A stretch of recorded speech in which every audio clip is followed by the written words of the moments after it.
Don't hide the darkness. Don't hide the pain. It wants to be hidden, thrives on it. It can do most damage from the shadows. It can make you feel like you're the only one, crazy, alone. And you'll never forget about it, not the way you really want to. Instead, call it out. Acknowledge it, validate it, drag it from the shadows unwillingly. Force it into the light. You might be surprised by how much smaller it looks when you see it unobscured. You might also be surprised by how much others recognise it from their own battles. There is no shame in this, no stigma. Secrecy manufactures these feelings. Scott Eilers, psychologist and author.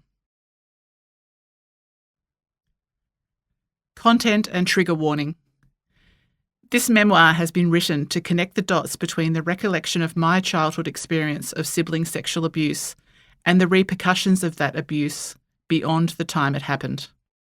It contains references to sexual abuse, incest, PTSD, bullying, alcohol abuse, and other coping mechanisms and behaviours which some people may find distressing. Helplines. If anything within this memoir raises any issues for you, there are counselling services who can help. If you require assistance or would like to talk to a trained professional about the issues described in this book, each country, state and territory have listed helplines to call.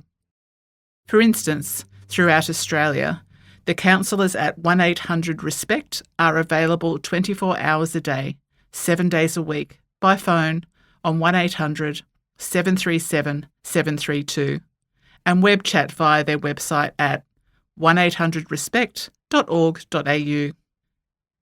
The Kids Helpline is available by phone on 1800 55 1800 or Lifeline on 13 11 44. The Australian Government's Australian Institute of Family Studies, aifs.gov.au, state that if you believe a child is in immediate danger, call the police on 000. Terms used. I have used her in referring to the victim and him and brother when referring to the abuser throughout. I shift between the word victim and survivor.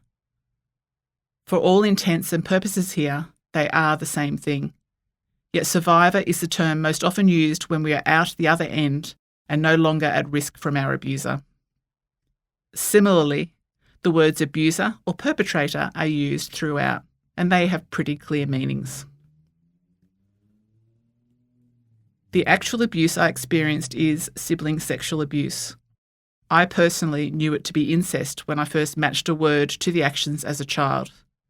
That's what it was called back in the 1970s and 80s. Most research and data I came across was on child sexual abuse. I will mostly use sibling sexual abuse unless the content is from an external source and child sexual abuse or the word incest is what was used in that context.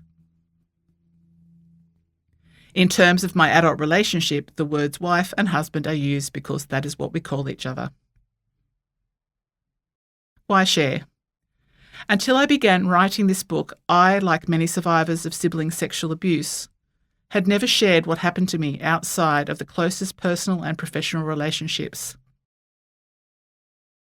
Little by little, I began writing my story out of my body, and uncomfortable as that felt, it has led to many moments of freedom that have transformed my life from grey and fearful to an explosion of life and colour. In my search for information about sibling sexual abuse, the answers didn't come easily or in abundance.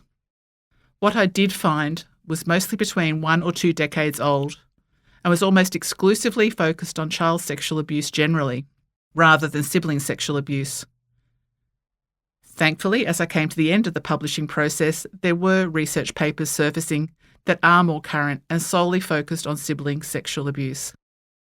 This gave me hope for change in the future, and I'm more than happy to add to the conversation about sibling sexual abuse and how we might approach recovery from it and aid the prevention of it. How this book is written. This memoir is about my experiences and my own perspective on them. My intention is to reflect on my experience for the purpose of understanding and learning, for myself and others whose lives have been touched by abuse. I've been through many phases along the way, slowly opening up to my painful past and releasing it with the help of many wonderful people. It is incredible to think of how my life was before compared to the peace and freedom that I experience now on a daily basis. It has taken courage, time, and a lot of vulnerability to get to where I am today. But it has been an extraordinary journey, laden with unexpected gifts and surprising outcomes. To demonstrate how I've travelled along this path, I have structured this memoir into 3 sections. Section 1 is based on my recollection and reflection on my experiences as young Alice. Beginning with a vivid portrait of the dark days of abuse, it moves through a deep dive into demystifying sibling sexual abuse with facts, definitions, and investigations into the circumstances that these forms of sexual abuse develop in. We investigate the process of disclosure, from my own tentative and disastrous first steps through to other more successful attempts to share my experiences that led to the most amazing and supportive relationships I've found in my life. In Chapter 3, the fierce lioness emerges from within me in a moment of great conflict, and I make the decision to give up people-pleasing and establish the first real safe boundaries for myself and my family.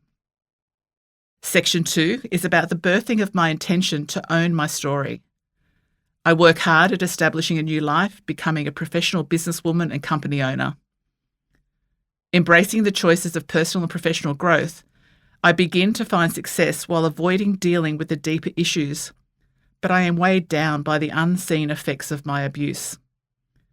Through many struggles and difficulties, I finally prevail and give more time and energy to dealing with the effects of the abuse and trauma.